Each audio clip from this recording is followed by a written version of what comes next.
NextGen Nation. I hope you had a great first breakout session. And of course, I hope you were able to grab a quick snack or bathroom break, of course.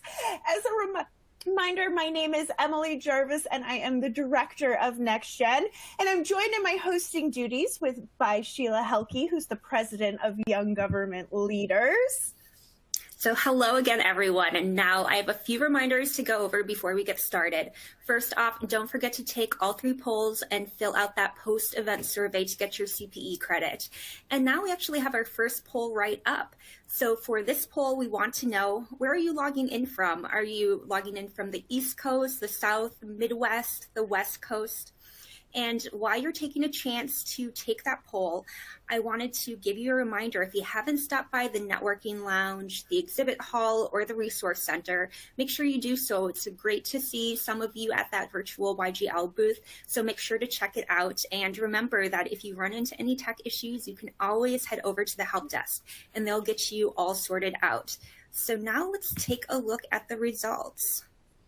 Yeah, we're going to give folks, Sheila, a few more seconds to take these. And I just want to know, no, you're an eager beaver and I love it, but we're going to give our audience just a few more seconds. If anyone is experiencing any tech issues, of course, you can get more assistance over at the help desk, or you can put a message into the Q&A chat right here, and we'll try to get your questions addressed as soon as possible. You can also, of course, share what you are learning alongside us using the hashtag NextGenGov, and we would love to hear what your favorite tips that you've learned so far, how it's going. What are you learning? What are your biggest takeaways? I'm going to give folks about 15 more seconds here to take the poll, because I know a lot of you are just coming from session to session and it is hard to get back into the swing of things. So let's see, Sheila, where folks are dialing in from. And we've got some strong representation from the East Coast, but I gotta say my Midwest loves the representation from the Midwest as well, coming in second there, which is wonderful to see. So Sheila, we're not wasting any time during this lunch keynote, because we've got a power-packed session ahead of us. So why don't you tell us about our first speaker? Sure. So I'm excited to introduce Nicholas Kittle. He's joining us to talk about creativity and productivity, how to get your work done and still be innovative. So Nick is the author of Sustainnovation, Building Sustainable Innovation in Government, One Wildly Creative Idea at a Time. Nick won 3 National Innovation Awards and founded one of the first 5 local government innovation offices in the country. During his government career, Nick directed 17 different divisions and developed over 65 unique or first-of-its-kind pilot projects, while directly generating $7.8 million in savings and pioneering the concept of innovation value. So thank you, Nick. Welcome to NextGen, and the floor is yours. Thanks so much for having me, and I'm really honored to be here today. So I've got a lot to cover. We're going to call this a practical keynote. So I'm going to cover a lot of material to help you take real actionable steps once we walk out of the virtual sessions today. So here's what I'd like to start off with. What if I told you that there was a completely obvious, critically important truth that we as humans ignore every single day? Would you believe me? Well, we'll get into that in just a second. But before we do that, here's the usual objection that we get. When we talk about innovation, creativity, productivity, I don't have time for that. Ain't nobody got time for that, right? So there's ways that we've got to think differently about how we approach this problem set. I want you to think about this as on-the-go help. First of all, one of the things we can do is make creativity take less time. We can learn how to become more productive, or we can build a culture that supports both productivity, creativity, and innovation. And guess what? We can do all 3. So I'm going to walk through the different elements of that, including creativity, productivity, and culture, and some things that we can do to actually build that. But before we get off this crazy ride and we start it up here, I just want to talk with you a little bit about the concept of creativity for a second. And yes, I've seen too many bald guys with ponytails to think the world makes sense, and I'm telling you right now, if that doesn't reframe your thinking, I don't know what will. But let me ask you this question for a second. When are you most creative? When are you most creative? So we've got a poll question up there. I'm going to give you 45 seconds to answer that question, and then we're going to move on. But when are you most creative? in growing up, one of the things that I've learned is my mother happened to be a relatively famous quilter in California, and my dad was the president of research and development. So creativity was required at our kitchen table. That's how life worked for us. And so I learned some valuable things about the creative space, and I also am an artist. I do art shows all the time, but generating that concept of creativity is so important here. So I'll give you another 10 seconds or so to fill out this survey. When are you most creative? Is it early in the morning? Is it late at night? Is it when you're driving your car? We took out the shower option, but if that's an other one for you, feel free to hit other and leave that comment in the chat. And if you are saying other, drop a note in the chat and let us know when you feel you're most creative. Super curious here. Okay, so we're going to see the poll results here. Going, and gone. Here's what we've got. Okay, 30% of us are creative early in the morning, while 16% of us are creative late at night. I would imagine that some of us are creative at more than one of these times. However, limitation of the poll environment, we're only able to check one. So this is the stuff that we've got to wake up to. I'm not creative at the same time that you're creative, and you're not creative at the same time that I'm creative. That's why when we brainstorm and we say, hey, I'd like you to show up at 8 o'clock on Monday, and we have a problem that's existed for 30 years, and all I need for you to do is in 1 hour be infinitely creative. It's a ludicrous concept when we say it that way.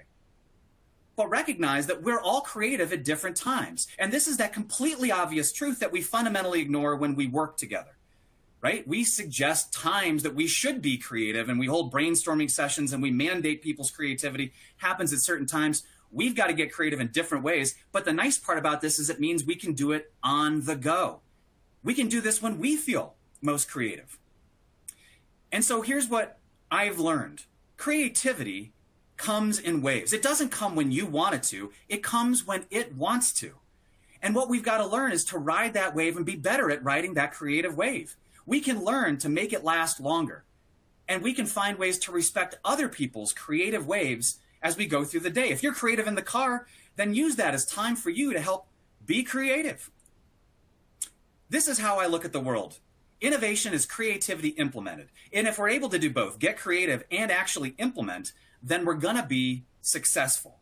And that's what I want us to focus on, is how we do both of those. Now, when I talk about the world of sustainability, and I work with folks in this space, when I work with the local government folks in this space, this is what I've learned. And this is from actual doing. This is not academic studies. This is from an actual practitioner who's worked in local government for 15 years. What I've learned is we need to learn how to ask why better. We need to train our employees to be creative again, train ourselves to be creative again. We can grow better ideas. If you listen to the innovation session, the breakout session earlier, you heard this concept of piloting concepts and using data to drive results. Critically important. I have over 65 pilot projects in my career, and we use data to drive the truth and intelligence about whether they worked or were discontinued.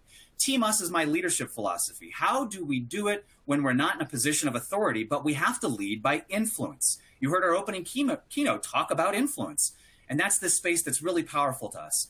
Actionisms are about getting ideas off of shelves, right? We got plans sitting on shelves. Let's change the way the world works. We got to get action behind it. And building your personal armor is something I talk about with local government employees in particular, because the space that we work in is very difficult. And if you're going to innovate, we've got to build armor so that we can go out and do what's necessary. And then we got to get better at selling our ideas. We got to quit talking about installing riprap along riparian corridors in order to reduce the turbidity of the water. What did I say? I said we're going to put big rocks next to the river to make the water clean. Let's talk like humans, friends. And then we can do things to go ahead and build it into the culture of the organization. So this is what I'm going to cover in a very short order. But first of all, NASA did this study on creativity. So let's understand creativity for a second. They did this study on creativity over a 15-year period where they looked at thousands of people, and they determined that at less than 5 years old, 98% of us are creative geniuses. 98% of us. By the time some of these same individuals reach 30 years old, less than 2% of us are creative geniuses. Literally, the creativity is trained out of us over the course of our life. Now, the way they categorize this is the difference between divergent thinking, or the ability to self-generate unique thought, versus convergent thinking, or the ability to generate socially acceptable thought, which is what we're taught more of. When we go through school, who's got the answers? Our teachers. When we're young, who's got the answers? Our parents. When we go to work, who's got the answers? If you said your boss, you're wrong. That was a joke. But gotcha. The thing is, we've got to recognize that we're different when we get creative. We all have different mechanisms of doing it. And if we can respect that, we can think differently. But let's recognize that we're not creative anymore. It is trained out of us, so we've got to train it back into us. Here are some techniques that we can recognize in order to change the way that we think. One of the things we've got to do is shake off what I call the river of our experience, how we process things. So I advocate for falsifying small traumas in your day. One of the ways that we could do this is to think about you driving or commuting to work every day, if you're commuting to work still. But you remember that, right? You would commute to work and maybe you'd half listen to a podcast and show up at work having maybe no idea of how you got there. Anybody had that experience?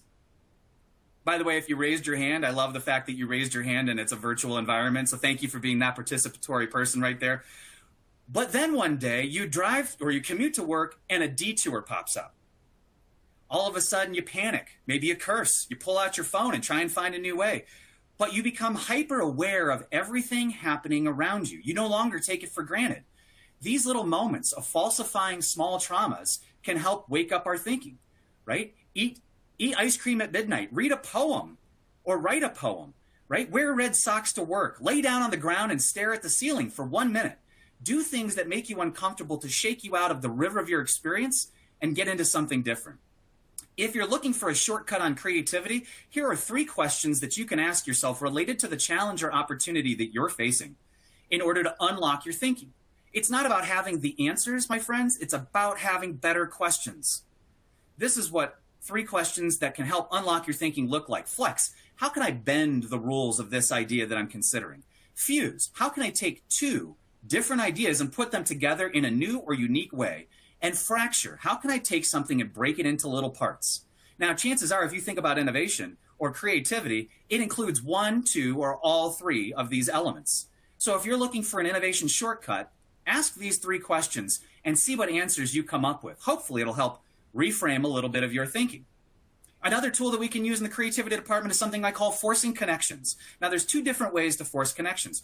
One thing is asking extreme questions. What if I only had to deliver this service or this product to 10 people? How would I build the service then? What if I had to deliver it to 10 million people? How would I build or deliver the service then? All of a sudden, this unlocks and reframes our thinking, because chances are the one where we decided it for 10 people is how we want it to feel. The one where we decided it for 10 million people is how we would scale up the concept. And another tool that we can use is random objects.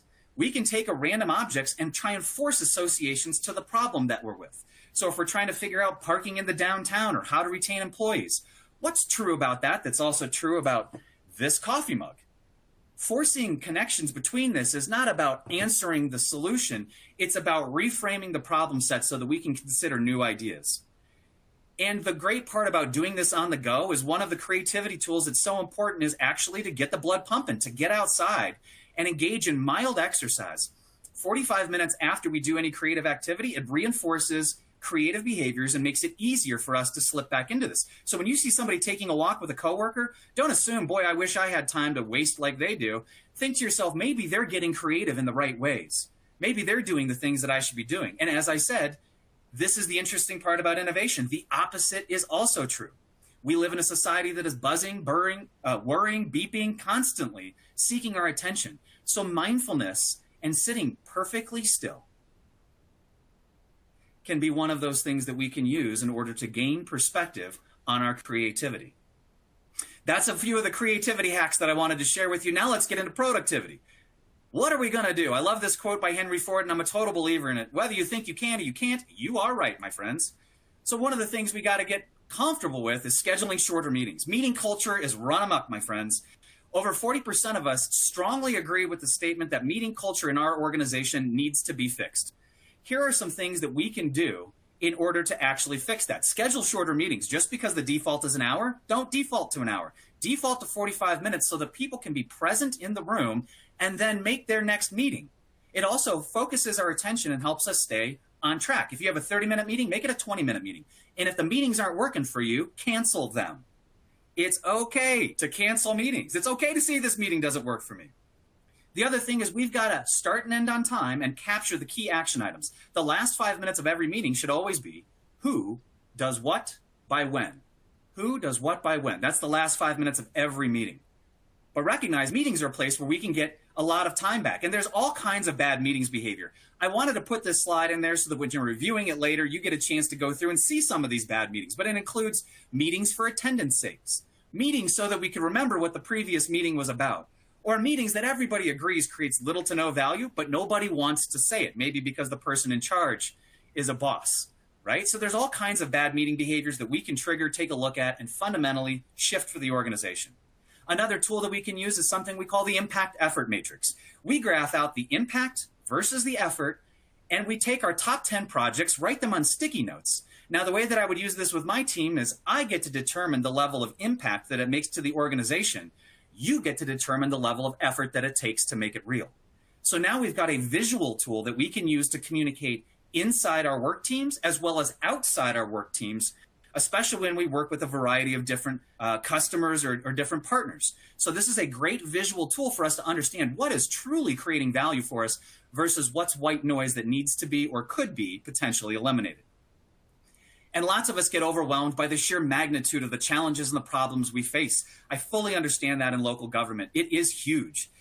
Don't get overwhelmed. Start with the first three things. What are the first three things that you need to accomplish in order to take steps forward?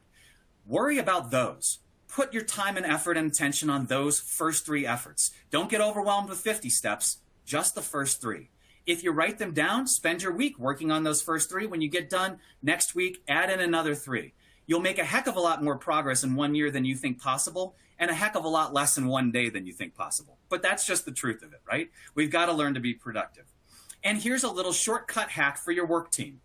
It's a fact. Science has proven that drinking a cup of coffee, or the caffeine equivalent of that, if you're a tea drinker or somebody who likes to pop mini thins, I don't know, but whatever you are, it can yield aha moments. So this is a great way. If your team gets together on the coffee break, presents an issue that you're struggling with, this collectively can yield more aha moments. It doesn't increase your creativity, but it does substantially increase your productivity.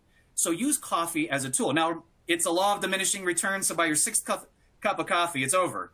But that first cup of coffee, great opportunity for you to go ahead and brainstorm and work with your team on this. And I only bring up the 4-day work week because it's been proven multiple times in multiple organizations in multiple countries to be effective. The point I want to make is not that your governments are going to adopt this overnight, but recognize that productivity and time in the office are not the same. Recognize that creativity and time in the office are not the same. And if we get that, then we can fundamentally change the way that we get creative and get productive and do it on the go. Because that's the right way to do it, friends. That's actually the right way to go about it. So if you don't have time for that, yes, you do. I promise you do. It's about making less time for the wrong things and more time for the right things. And last but not least, what do we do to build culture that can back our plays when we're not feeling 100%? As many of us aren't right now. What do we do to build culture that supports us? I talk about this as the faves in the sustained innovation world. We can build an innovation fund, an academy. We can define the value of innovation so that we know exactly what it means to our organization. Very different thought process there. We can change the way that we educate each other and build a structure that supports that creativity. Okay? Here's how an innovation fund works in its simplest format. One, let me be clear. The fund should not be large. If it's large, it will be used as a workaround to the budget process. So we don't want that. We want something small that we can use to pilot or try out employee ideas.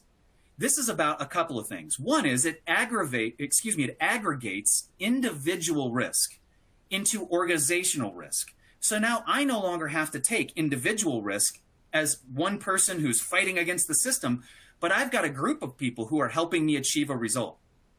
And now if 5 out of our 6 are successful, but mine isn't, we're 5 out of 6, not 0 for 1. You see what I'm saying? So now I don't have to take as much risk to innovate. We can put reasonable controls on it and reasonable oversight on it. Not something that's administratively infeasible, mind you, right? But we keep it simple. And we create access, which also builds hope into our organizations. If you have an idea, there's a way for you to make it happen. And that's what we do. We can go ahead and change the way that we think, and we train through an innovation academy. We can build the concept of what innovation means to our organization and train people on how to do that. If the creativity has been trained out of us, my friends, we have to find a way to train it back into us. And that's okay to do. But we've got to train it because we spent a long time losing it. And so it actually is something that we've got to focus on. And you can train creative techniques back into your workforce, ignite them, build them back up to make a better world because they know the challenges that you face. And we can define and measure innovation value. This is one of the things we won a national award for, was defining and measuring the value of innovation for our office when we founded it. In a conservative community, social and liberal versions of innovation were never going to function in our community. So it had to be something where we developed a mechanism where we could track, record, and demonstrate through data, demonstrate through financial data that we were being successful in this. So my point here is that you can define what innovation value means for your community, and then we can measure it. We can talk about the value of innovation and the role that it plays in success for your organization. We can talk about education and how we build an education structure that functions incredibly well. The last Outstanding Innovation Award that we won was for this. We created trainers out of our employees. Instead of it being HR or a training and development department to go ahead and offer this up, we taught people how to become trainers and then used their training techniques in order to be able to build more robust training programs. That included advanced skills, life skills. Let's train all of somebody, right? We had how to build solar cookers, the health benefits of dark chocolate, identifying the signs of opioid addiction, and how to climb 14,000-foot mountains. Those were classes we offered along with advanced analytical Excel, public speaking courses, and we offered those classes free to every surrounding community. Because if you're training, why just your employees? Why not open up great trainings to others around you? Side note, it is a great recruiting tool too, because the people who show up for trainings are the people that you want in your organization. So it becomes a great recruitment tool for your HR team as well. And last but not least, we have to have a structure that supports it. Innovation has to be decentralized. The ideas have to come from the employees, but we need centralized tracking so that we know that it's working and we can demonstrate the value that it brings. That is the truth of it when we talk about Sustainnovation and how we build a culture that can support this effort going into time. And I want to say this. I know that innovation takes courage, and I honor and respect every single one of you out there making a difference in your communities. Look, I know the Serenity Prayer teaches us to accept the things we cannot change, but I'd say to you, it's time to change the things you cannot accept. This is our moment, and it's not a once-in-a-lifetime moment. It's a once-in-a-century moment in government, and I thank you all for everything that you do. If you've got questions, I'm sure there's a way you can slip it into the chat, slip it into the Q&A. And otherwise, I would love to take time to connect with you on LinkedIn. I'm just going to leave this up there. If you got a phone, scan it. You'll be directed to my LinkedIn page. Connect with me there, and just know that I am on your team, us. Keep going, my friends. And that is my time for today. Thanks, everybody. Great. Wonderful. Thank you so much, Nick. Thank you for all the words of wisdom and just inspiring nuggets that you shared with everyone. I know that I find it very valuable and everyone else will too. But now I have the next poll question. For this one, we want to know, do you feel that your agency is innovative, is an innovative place to work? And so the responses could be yes, no, in some places, or unsure. And while you guys are taking the poll, I'm going to take the time to introduce our next speaker, who is Theresa Szczurek. Theresa is the former Chief Innovation Officer for the state of Colorado. Her newest book, Pursuit of Passionate Purpose, is an Amazon bestseller, which uplifts spirits and productivity in life. And let's see how everyone's doing on the poll. Awesome. Yes. We're going to give the poll a few more seconds. And while we do give you these few more seconds, it is probably not going to be shocking that the answer seems to be in some places there's innovation in government, but coming off of Nick's high-powered keynote, I'm sure we're going to see that number grow as well. All right. Like I said, we've got a power-packed hour here. So, Theresa, we're going to turn things over to you. Hello, public servants. It is wonderful to be with you today. I am here to light your fire and to help you keep it burning so that you can get the real rewards of life and produce extraordinary results. My recommendation is that you have a keeper list, things you want to remember. In the resources piece, you will find that there is a one-page handout where you can take some notes. Also, create an action list, what you're going to do. See, this presentation is built upon accelerated learning. If you just listen to what I say, you might remember 10%. If you also take notes, you might retain 50%. And if you also do the exercises and participate by putting stuff in the chat, you might take away 70%. And so I say, to get the most out of life, to get the most out of this presentation, do all three of those. So this work here that I'm going to show you, the best practices, come from my experiences in life, from other sages that I've studied, but also from a multi-year research study where I talked to 80 people from all walks of life. They helped bring together the principles I'm going to show with you, which have worked for me to do some extraordinary things, and I hope they will work for you. The premise is that every person can live a more meaningful, satisfying life and produce extraordinary results. You know, these are challenging times. Some might say it's the worst of times, with war, economic challenges, pandemics, political divisions, but yet we can turn those into the best of times. And you might be asking, well, how? Oh, I'm so glad you asked. It comes from lighting a fire and keeping it burning. Come on, baby, light my fire. Now, you won't have to listen to me sing the whole time, but another way of saying this has to do with getting in touch with that light inside of you. And think of that song, "This Little Light of Mine, I'm gonna let it shine. This little light of mine, I'm gonna let it shine." Yes, you need to light that fire and let that light shine so that you can use it to make a meaningful difference in the world. When I did my research study, I asked people, what brings meaning to your life? It came down to two things for most people: contribution, a way to make a meaningful difference, and connections, deep, caring, meaningful relationships with the interconnected web of life, yourself, others, animals, nature, and spirit. And so those things provide meaning, and meaning stimulates passion. And so it is the pursuit of passionate purpose and connections along the way that bring the real rewards to life. You might be asking, well, what is a passionate purpose? Okay, a passionate purpose is a goal or an intention that you work to attain with great enthusiasm, energy, desire, passion, my favorite word. So let's ask you a question here.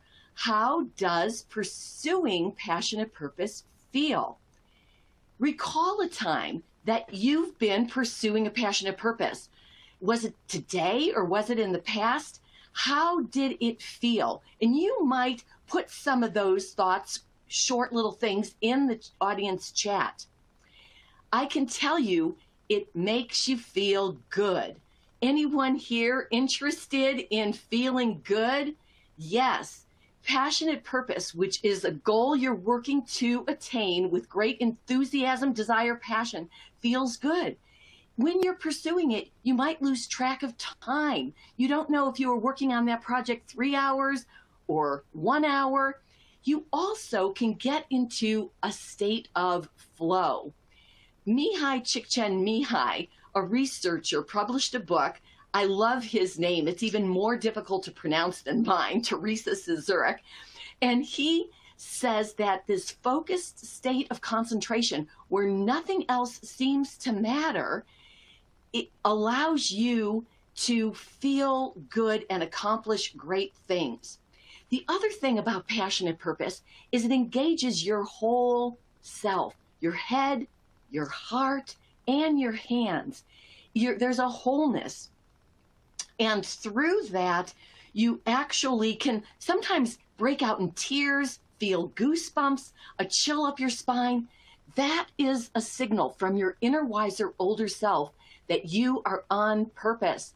Remember that. Watch for that. Tell your kids when you see that, or your workmates, so that they can remember. We need feedback. So there are many benefits from pursuing passionate purpose. You're more engaged and productive. You're more creative, innovative, as Nick was saying, and it's a more meaningful and fun environment. People who are pursuing a passionate purpose that's meaningful actually are more likely to stay in their organization. You know, I met with the Chief Information Officer of Denver, and he said that in his newest class of recruits, 30% of the people were brand new, 30% of the people were promotions, and 30% of the people were people who were coming back to work in their organization again. See, they left thinking, you know, maybe it was greener pastures elsewhere or more work, or they didn't know why, but they realized that they were missing the mission, the purpose. They were missing their workmates, and so they came back. And the biggest expense we have in organizations is people. And so people, that's you. You are the ones who create the results. And so ordinary people become extraordinary and produce extraordinary results when you pursue your passionate purpose. So I say, let's figure out how to do that. Yes, how? Well, let's get into it. There is a 4-stage process. I call it the Szczurek process because I want you to remember me. And it starts with finding and fostering your passion, connecting that with a purpose, a meaningful purpose, pursuing it with all your heart, with all your soul, persistently until you assess progress. And then you can start this 4-stage process again. See, because it's really like the sacred circle of life. You can jump onto the circle at any point, but here, finding passion, this is where you're figuring out who you are. Next, you figure out what do you want until you go to how do you get it, and then you ask, well, how is it going, and what mid-course corrections can I make? And you can continue this process. So let's dive into this and talk about finding passion. Okay, passion comes from knowing yourself. Passion is how you can determine, you know, who am I? So there's a great song by Joe Jackson. You can't get what you want till you know what you want. But you can't get what you want until you know what you want. And you can't know what you want until you know who you are. And so you've got to figure, like the sages said in antiquity, know thyself. So passion comes from aligning your core values with your core competencies or gifts. In the alignment of the two, you will find your passion. These core values, they're your beliefs, your ideals. These are a set of guiding principles that need little explanation. And so think about you as government workers, us as Americans, right? We are working towards the American values of equality, life, liberty, and the pursuit of happiness as stated in the Declaration of Independence. And more than that, your organizations have values. So, for example, when I was Chief Information Officer of the state of Colorado, one of the first things I did was bring my team together to go through a strategic planning process. And those of you who are working towards your executive core qualifications, your ECQs, as part of the NextGen toolkit, you need to know about making change happen and strategically planning. And so I brought the team together. I got inputs from hundreds, thousands of my people. We built a SWOT analysis of strengths, weaknesses, opportunities, threats. And then we began to discern our values. Well, we always had values, integrity, teamwork, but through this process, we discerned another value that was always there of innovation. And then we began to organize around it. Now, when I first came to OIT, the Office of Information Technology, Kelly came to me and she said, you know, I was on the up and up at a big tech company, and I was helping them sell more widgets. It didn't have value to me. I left, I came to the state because I wanted to do something to impact our people. And so I ask you, what are your core values? This is a really good thing for you and your family to explore, you know, because life helps you define. Take this as a homework assignment and move forward from there. Now, once you find your passion, next stage is to align it with a purpose. And there is a human need for purpose. Viktor Frankl, in his book, Man's Search for Meaning, talks about that. A passion alone is aimless. Passion needs a purpose. Fred Ramirez Briggs, who was part of my research study, said together, passion and purpose move your life from success to significance. We want to live a significant life. And so purpose is found in the fourth fold. You take your values, you align it with your gifts to find your passion, and then you align it with the needs of the world, the hunger of the world. And in there, you find your passionate purpose.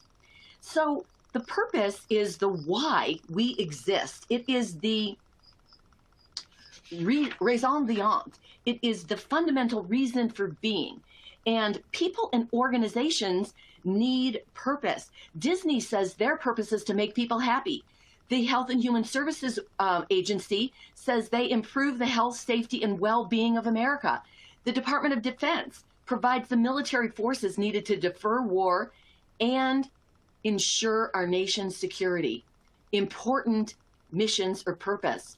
And so at the Office of Information Technology in the strategic planning process, we discern that together we enhance the lives of all Coloradans. This helped motivate us and helped move us together to work with the rest of the state employees towards this goal.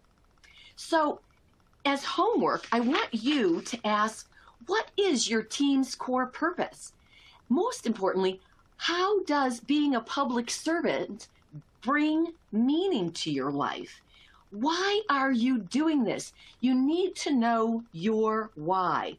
And all of these exercises are restated in this handout, so you can go back. And of course, the PowerPoint slides are there as well.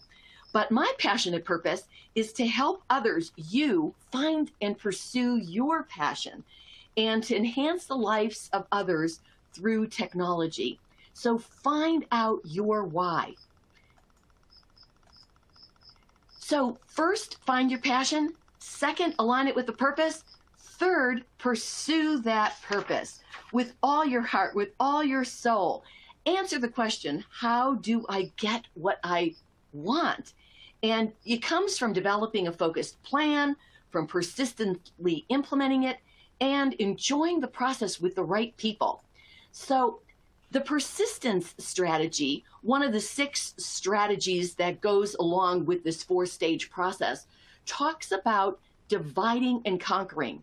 If you have a big goal, and hey, in the government, we have many big goals, you divide that purpose into parts, you prioritize them, and then you conquer those parts part by part, but you persevere. And one of the ways you do that is by using the mantra, focus, finish, and fly. What I say is you need to say no to many things in order to say yes to your passionate purpose. And in the government, I remember at the state, we were redoing the Medicaid system, the unemployment insurance system, child welfare. We put in a new tax system.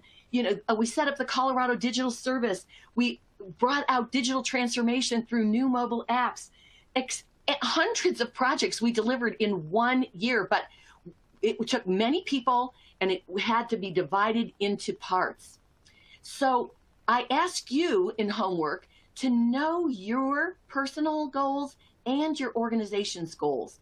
Now, this may be unique. I'm going to tell you to choose one of those goals as your top focus. Yeah, you have to do it all, but what is your number one? That above all, when you have an extra 5 minutes thinking in the shower, you're going to creatively think about. So choose, and you do have the right to choose. I think that people forget that, and choice actually is very empowering. It brings intrinsic motivation. So at OIT, I actually set the wildly important, passionate purpose of customer delight. We were serving 17 different agencies around the state, and I wanted to help build, and the governor did too, a really good customer satisfaction. That was one of our goals. We had, 3 wildly important goals. We also had to deal with COVID, like all of you did. We also reimagined and set a new culture. But so we couldn't forget our wigs while we were working towards this COVID emergency, right? So you put together a plan and you focus on one. Now, one of the things to do is to surround yourself with energizers. This is part of my team who had just delivered a big project for the Labor and Employment Agency. See, people are the most important asset. And my studies show that they are the biggest energizers. However, improper people can be the biggest hindrance. So surround yourself with energizers. This is part of the connection strategy you can read later about, and decrease the impact of improper people using what I call the pack strategy. Now, there's a myth within the world that government workers are unmotivated or slow moving or lacking in creativity. This is BS. I have found that government workers are so dedicated, hardworking, creative. You are doing such good work. You need to pat yourself on the back and actually support others. Let others in your group know that they are competent. They're doing good work. Help your connections just know that they are doing good work. Jim Collins talked about this being one of the means of going from good to great. It's the most important factor. Let your kids know that they're doing good jobs. Support others. Okay, find your passion, connect it with the purpose, pursue that purpose with a plan, persistently with the proper people. And then in the 4th phase, you assess progress. See, this is often an overlooked stage. This is where we evaluate progress, we recognize success, we appreciate, and then we make some necessary adjustments, but we continue on that sacred circle. And it's there are many different approaches to assessment. I like to use a simple binary function of smile versus sigh.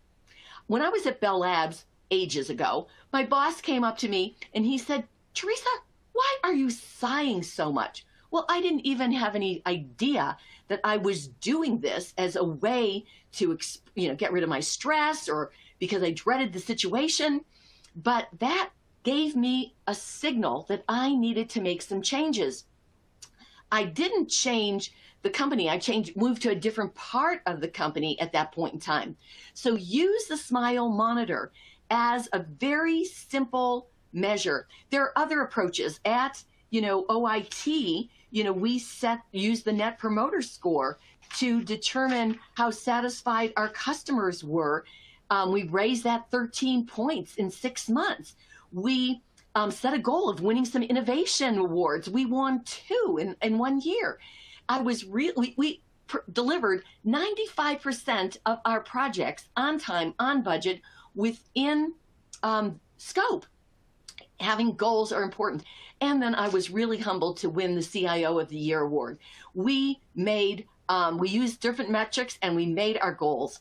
And so I suggest to you that you use the 4-stage Szczurek process. Find and foster passion by knowing your values. Align your passion with purpose by knowing your why. Pursue that purpose with the proper people.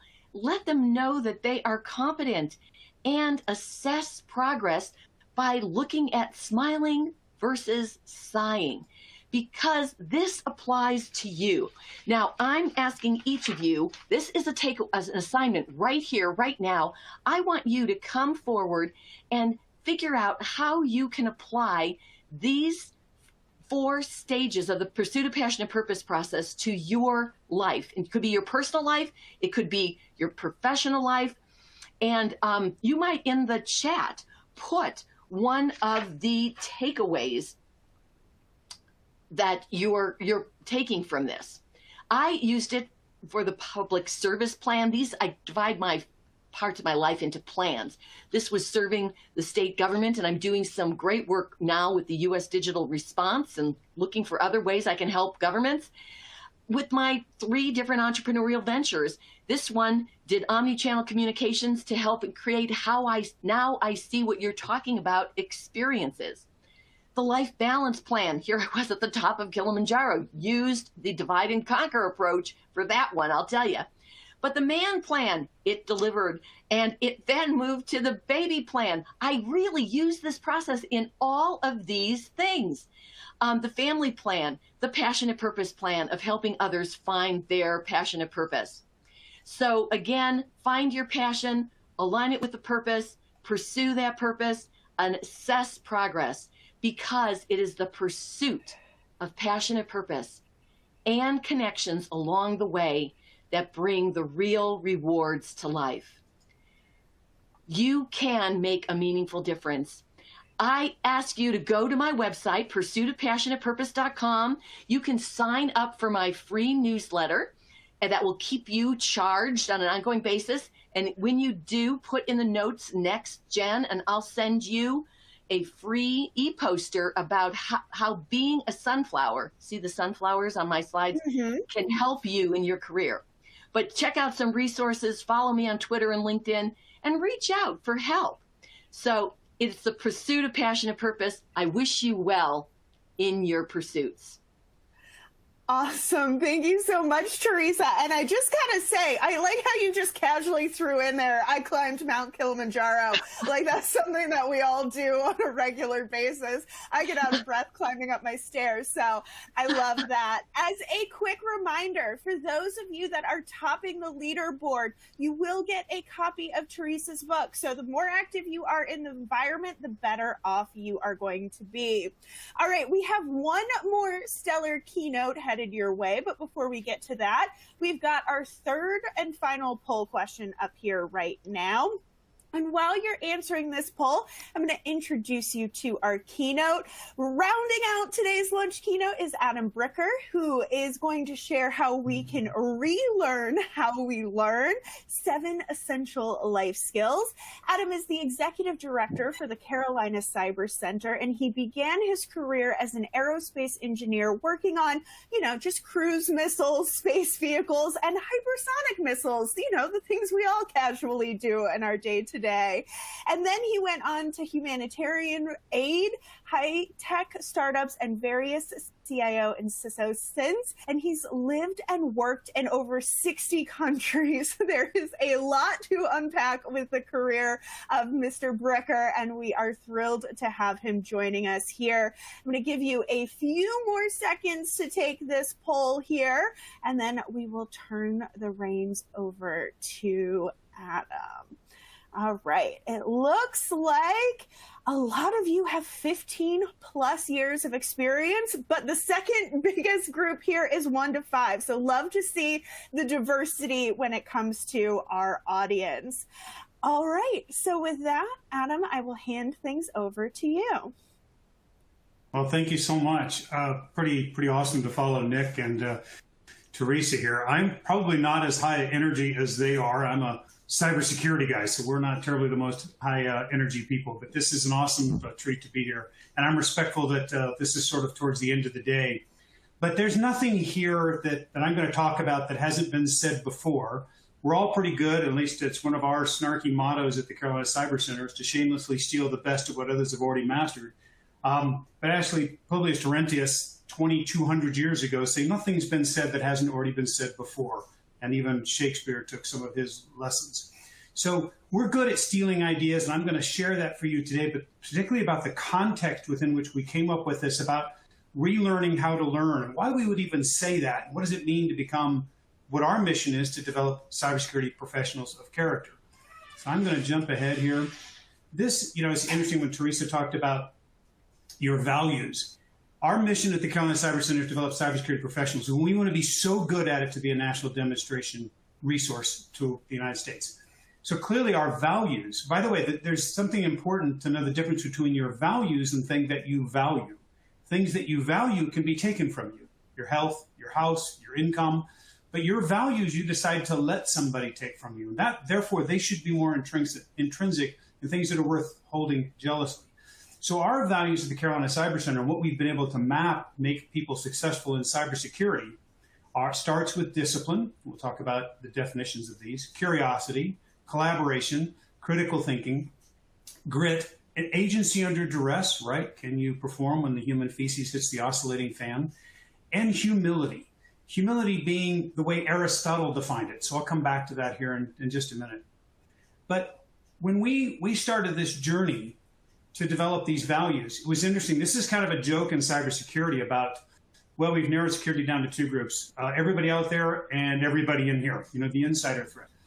And so one of the hidden benefits of this program of developing cybersecurity professionals of character that we'll talk about here is it changes the relationship between the employer and the employee. It changes it from a relationship of the employee says, hey, boss, you're going to give me a paycheck. I will perform my job. You help me with my career path.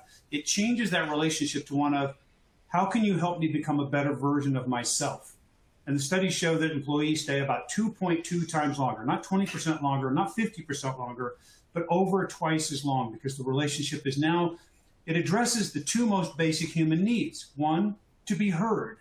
And the other most basic need is to belong. And if you rob either or both of those from people, they leave pretty quickly. So give them something to which they belong. And I love what Theresa talked about on your mission, and your purpose, and your passion in life. So I would challenge you to get your pen and paper and say, say to yourself here, the world is full of your to-do lists, but to whom do you want to be? What do you want to be in this world? To whom do you want to be? And rarely do we ask ourselves that. We always think that we always document what we want to accomplish, but to whom do we want to be? And that's what I'll talk a lot about today. So if you were to say, conjure up in your mind somebody that's been successful, and you list the attributes of what made them successful, whether it's LeBron James, Oprah Winfrey, President Obama, whoever that might be, what are their attributes of success? But then you ask yourself a different question. Who do you admire? And typically, a lot of people think about the things that people that they consider successful because of their monetary income, their influence in the world, their stature, their Kardashians or whatever like that. That means very little to me. What means little to me is the character of the person that I admire. And that's typically why I admire them. And I would assert that's to whom you would aspire to be. So what is that? And as Nick and Theresa both talked about, the why is super important. But Gail Hyatt said, people lose their way when they lose their why. Well, Simon Sinek stole it from her, or she stole it from him, but Simon Sinek stole it from Thucydides, who said it 2,300 years ago. There's not a lot new under the sun. We need to know our why. We need to know our purpose. So I'm going to jump ahead here.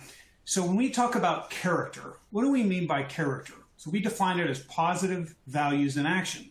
And people say, okay, that sounds like a nice pithy phrase. Well, of course we want to do that. No, really? Do you? Do you know what your values are? And if you know what your values are, how would you put them into action? If you've got these great values to sit on the sofa all day, I don't really care. But if you're out there in action in the world, but you're not actually trying to make yourself a better person, you're not trying to make this a better world, then I still don't care. You have to align those two.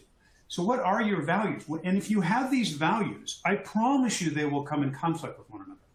Like you say, like she gave a list earlier about innovation, but also something associated with our integrity or discipline or working together as a team. What if those become in conflict with one another?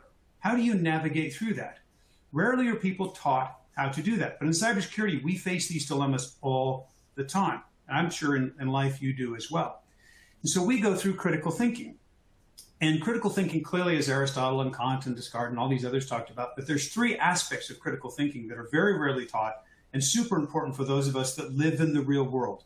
We live in a world that's not deterministic, meaning I put A plus B equals C. We live in a world that's probabilistic. A plus B might equal C, but it might equal D sometimes because things change. How do you live in that world?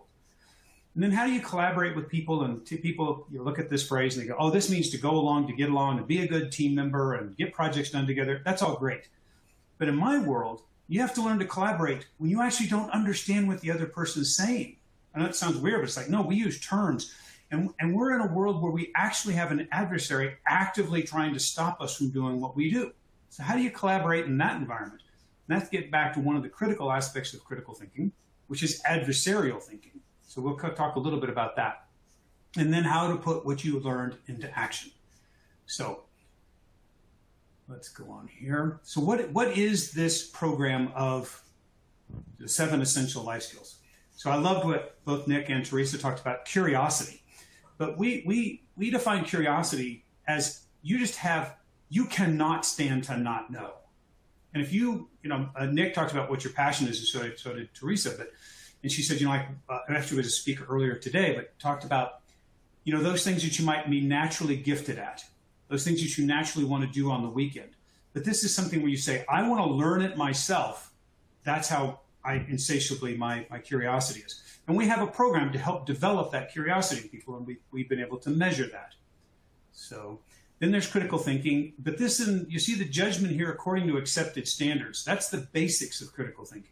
We also go through what's called integrative thinking, which teaches you to fight the asymmetric war, which if we have time we'll come to, but if not. And the third one is adversarial thinking, trying to think like your enemy. Then we have collaboration, working together to create something special.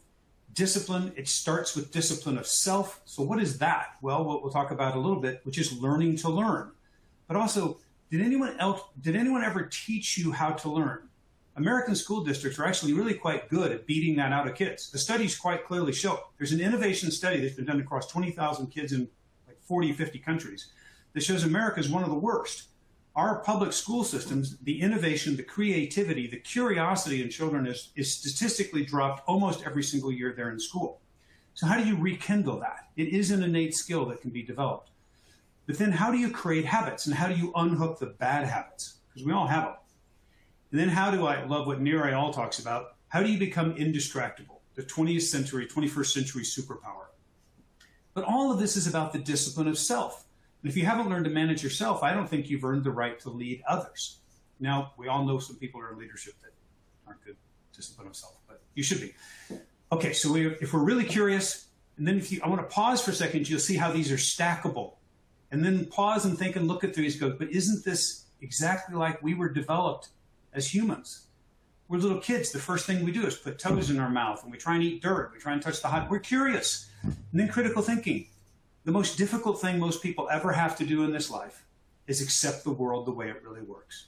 Oh, it's unfair. It's not right. It's not just. Well, that's not the way the world really is. So how can you dispassionately think through the world the way it really is, but stay curious? The more curious you are, the better thinker you are, and the better you're able to collaborate with other people, as the prior speakers noted. That's truly through which great things get done. It bothered me greatly when Obama took so much heat years ago by saying, nobody created a business on their own. He's exactly right. We all stand on the shoulders of giants. We all stand on those who came before us. We all need to learn to collaborate with others, but to do amazing things, it's a different kind of collaboration. It's more like an expedition. Like Theresa, I've climbed a lot of mountains around the world, been an avid mountaineer and rock climber, and great expeditions have navigators. They have a doctor. They have a logistician. They have the great climber to get to the top. And the only thing that matters is that somebody or team members got to the top, and we all got down alone. That's different than a project, which has a start date, end dates, consumes resources, and has a definite success. Great. That's different than an expedition. And many of us are on an expedition, not a project, in life. So can you grit? And this is the definition from the Army. I love Angela Duckworth, but this isn't her definition. This is the definition of the Army. When you lack motivation, passion, and energy, can you still perform? Can you still keep moving forward? Life is hard. Our job at our center is to make you harder, having stolen that from Jordan Peterson. And then can you perform when it's really stressful, which we all see in life, and in our business we see more often than not. But undergirding all of this is humility. Really, truly undergirds all this. And humility has two sides to the coin. The first, as Aristotle defined it, humility is just an accurate assessment of that for which we should take pride. Just an accurate, dispassionate assessment. It's not the meek and mild and go along to get on. No, it's an accurate reflection of what Theresa and Mary and Fred and Joe can do and what I can do. So it's a heaping of grace on others. But that is not enough. The other side of that coin that you have to hold firmly to in this world is the emotional courage to act. Like if I know Theresa has better skills, abilities, knowledge in this area than I do, or I know that I do better than she does, can I act on that? And thus, we have an intentional program to develop this in people. Let's press on. So what are the finest forms of learning? Well, debate is one of them, not this kind of debate, God forbid, but the kind of debate that is constructive, people trying to collaborate together, challenge each other's idea in this safe space, not the social justice safe space. I'm talking about the safe space where my ideas are valued, yours are valued, and we can go along and try and challenge each other, because the thing that really matters in this conversation isn't being right, it's seeking truth. And that's a different mental model of how you approach these conversations. What's the next finest form of learning? Not this kind of gaming, but the kind of gaming and debate. And then the final in the lower one right-hand story here is stories.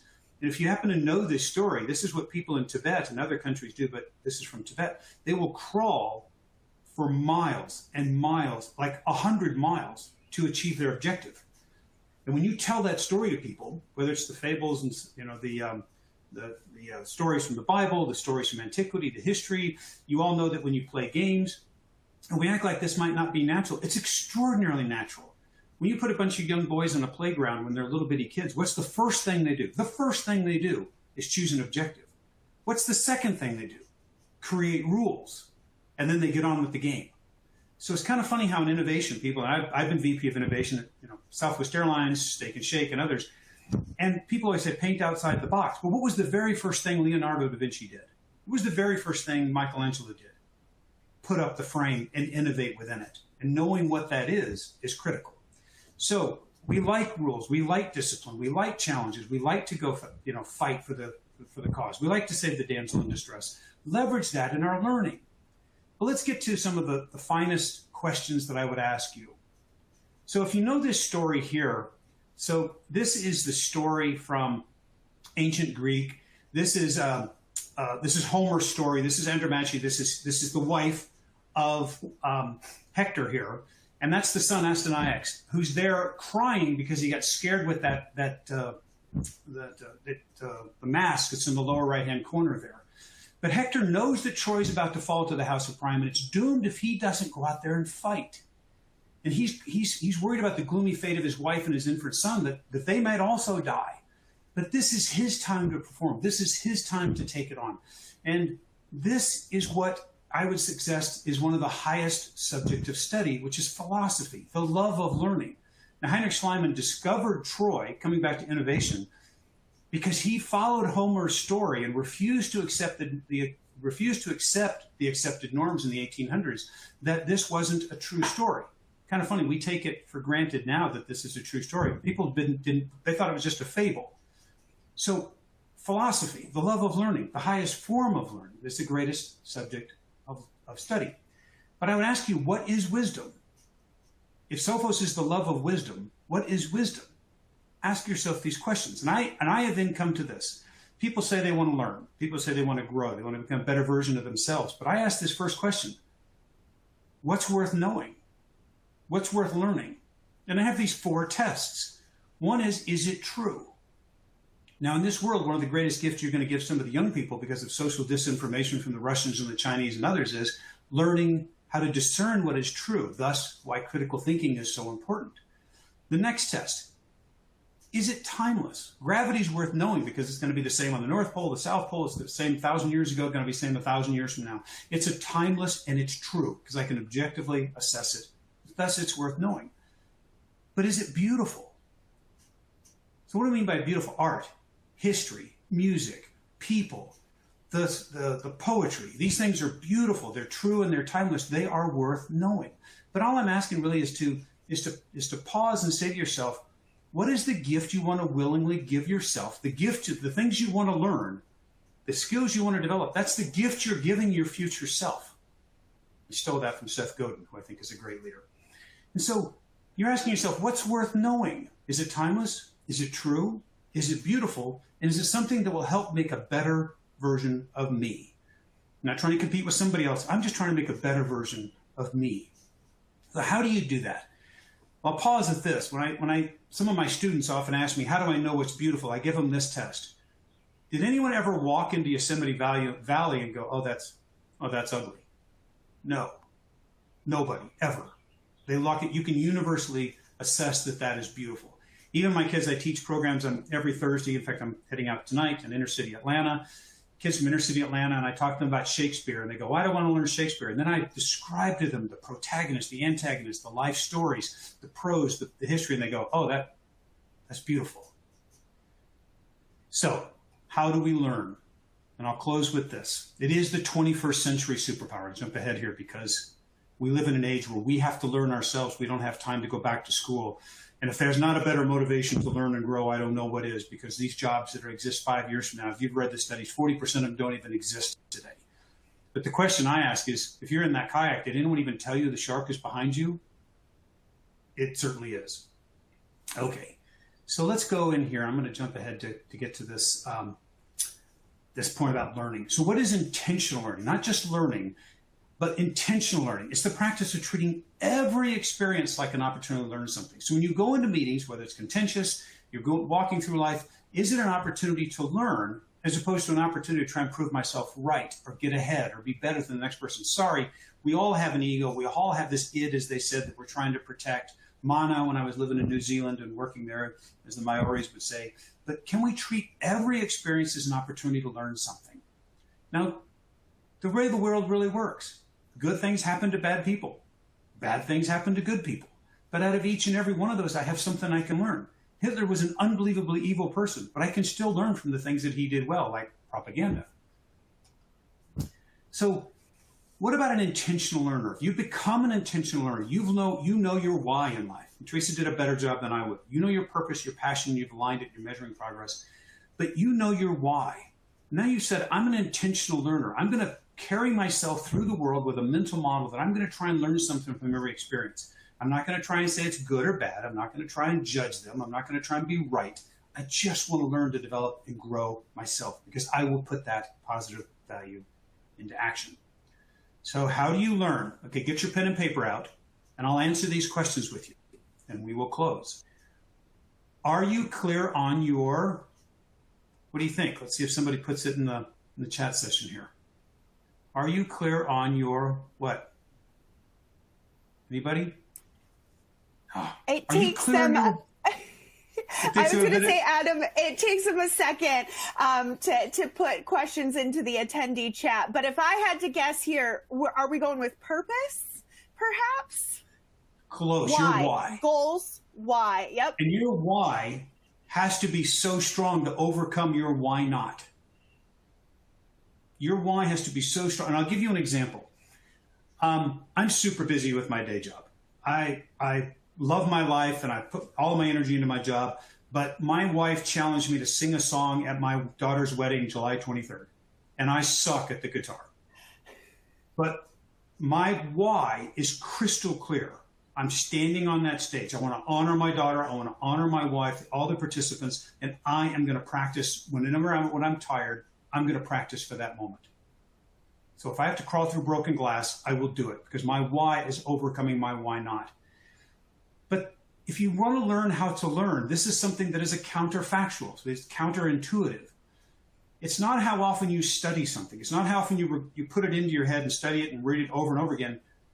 It's how often you get it out. It's how much you get it out that helps you learn. which is kind of strange. You think, well, if I read it over and over again, no, you have to get it out. You have to verbalize it. You have to exercise it kinesthetically, tell it to somebody else, teach it to somebody else.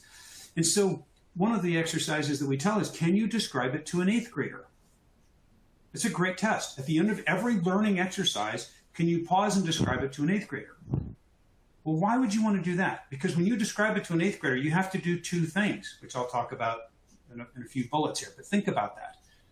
Okay, can you describe your new knowledge to an 8th grader? And you only learn when it is hard. It's just the real world. The only time you're learning is when it's hard, because if it came easy, you've likely, what happens with your neurotransmitters in your brain, with the dopamine and the other 3 chemicals that are released, is you've associated with a pattern of something you think you know. And because we are all inherently lazy, we are all inherently, by design, trying to conserve calories. We're trying to find the easiest way through this world. And that's why mental models are so important. The real world is too complex. We can't make sense of it. So mental models is an abstraction of the real world for the way we make sense of it. So you only learn when it's hard. Relish in that and recognize that that's actually when you're learning. We think if it's hard, I don't want to do this. No, that's when you're learning. Science is quite clear on that. But when you relate it to an 8th grader, the first thing you have to do is to relate your topic to something they already know. And then you have to make it novel. So relating new information to something you already know and then making it novel. All the memory champions of the last 20 years, 30 years, use what's called the memory house. They already know exactly where everything is in their house, and they create something novel about it to associate it with, to form memories. And memories are only formed when you sleep. So those of you like me who tried to get by with little sleep in college, and all you're doing is robbing your brain's ability to form memories. You might increase your working memory, but you're not increasing your long-term memory. The only time memories are formed is in the 3rd stage of REM sleep, when you sleep. It's best to practice kinesthetic activities just before you go to bed. It's best to practice hard things just before you go to bed, because your brain will work on it and try and form those connections. And this is the last thing I'll challenge you with. Everybody has those to-do lists, right? But I'm going to challenge you to manage your to-do list with your calendar, with your energy. So manage your time through your calendar. If it's most important to you, block it on your calendar. Your private time, your rest time, your sleep time, time with family and friends, and of course your work time. If it's important to you, block your time, because you're never going to get that back. Yes, track your activities and your to-do lists and stuff. But if you see things on your to-do list going from day to day to day, just say, this is likely never going to happen. I'm going to ask for forgiveness. So manage your time in your calendar, manage your to-do list, and manage your energy. Science is quite clear. Actually, I've challenged Nick on this. That science is quite clear. When you're most innovative, it's actually, for most people in the diurnal cycle, early in the morning and again mid-afternoon, early evening. When is your highest cognitive load? When are you most creative? And then when is your energy low? That's when you want to do your to-do list and your emails and work that stuff down, and then it will come back. So manage your energy, manage your calendar, and manage your time accordingly, and with equal passion, and get those 3 to work together. So how do we learn? When it's hard. How do we learn? When we get it out. How do we learn? When we describe it to an 8th grader. And then how do those memories formed? When you take the time to sleep. Studies are so clear on the value of importance in sleep. And everybody, macho guys like me, we think, oh, I can get by in 6 hours of sleep. No. Most everybody's between 7 hours and 40 minutes and 8 hours and 10 minutes, like 90% of the population. Yes, there's the outliers, Edison or whatever, but they're so rare, it's best that we not think we are one of them. So thank you so much for your time today. I really appreciate it, and I hope this has been a little bit of help to you in your journey. So it's been a blessing for me. Thank you very much. No, thank you, Adam. I really appreciate it. And I love your way of thinking about learning. And I'm going to incorporate a whole lot of that into my day to day. I do have a few quick reminders before we send you to our next session. First, don't forget to fill out the CPE survey. You're going to find that in the resource console and in the resource console in the environment as well. We do have a very short break here. The next sessions are going to start at 1:48 p.m. Eastern, so only a few minutes, but hop over to the networking lounge or the exhibit hall in the meantime. And you've got 5 exciting sessions headed your way: how to get your voice heard in a hybrid setting, making data work for you, how to embrace conflict and effective problem solving, using imposter syndrome to your benefit, interesting twist there, and of course, last but not least, career planning for today's public servant. It's a lot of great sessions headed your way. We will see you over in the breakouts in just a few minutes. Thanks, everyone.